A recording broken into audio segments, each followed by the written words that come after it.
Hey, I'm Randy Vance. I'm in Fort Lauderdale today on a boat built, of all places, in Maine.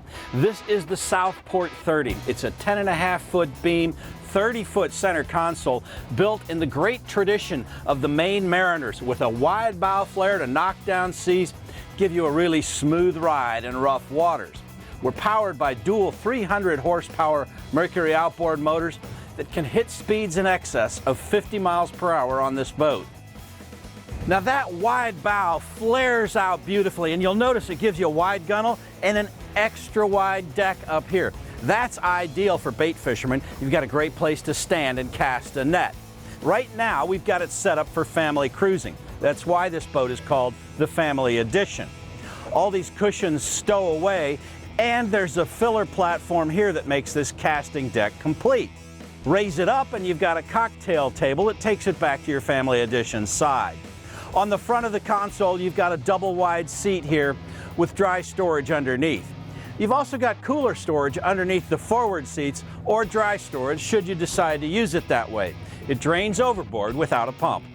There's even a windlass at the bow with controls both by the windlass and on the helm.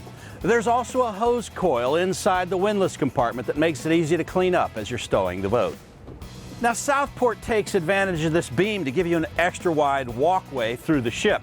But they do it and still give you this generous-sized Helm Console.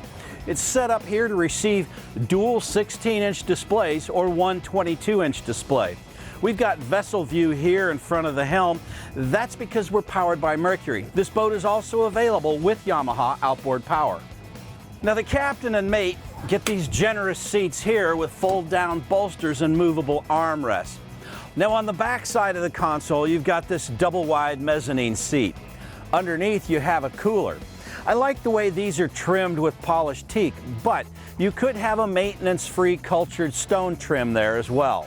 Step back to the transom and you've got a fold-away lounge seat. I like this because it moves up so quickly to give you lounge seating, but snaps away when you're fighting fish.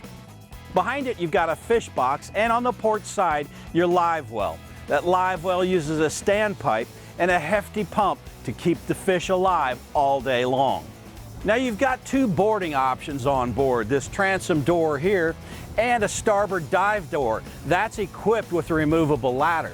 Now you never want to forget that the Southport can be equipped to be a hardcore fishing boat.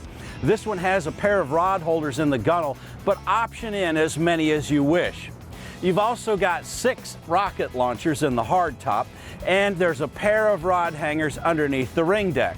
You can move another pair forward and put a couple more on the starboard side if you choose. Now for rigging your gear, there's a tackle locker on the port side of the console with multiple utility boxes. On the starboard side, you've got a handy trash can. Generous-sized fish boxes are on the port and starboard of the console seating. Above the console, you've got a large hardtop that covers the boat from beam to beam. I like the powder-coated finish on the uprights, and it's solid in seas. It's also ready to receive outriggers should you choose them. Below the console, you've got a large head compartment. It's 2 easy steps down. There's a flushing toilet, freshwater sink, easy access to the electronics, and tons of storage. You can also opt for more rod storage below if you choose. Now there are plenty of handy storage options on board, like this compartment on the port side gunnel. There's a matching one on the starboard. There's 2 more compartments underneath the helm seating. Now one of the things that I noticed right away is how easy Southport makes it to operate and manage the boat. The fuel filters, for instance, are above deck behind this hatch on the transom walkthrough. And you've got 2 options to get into the electronics panel at the helm, underneath the helm and inside the console. Now the Southport 30 FE stands for Family Edition, but this boat can be a hardcore fisher if you choose it to be. Regardless, it's a crowd pleaser. I'm Randy Vance in Fort Lauderdale on the Southport 30.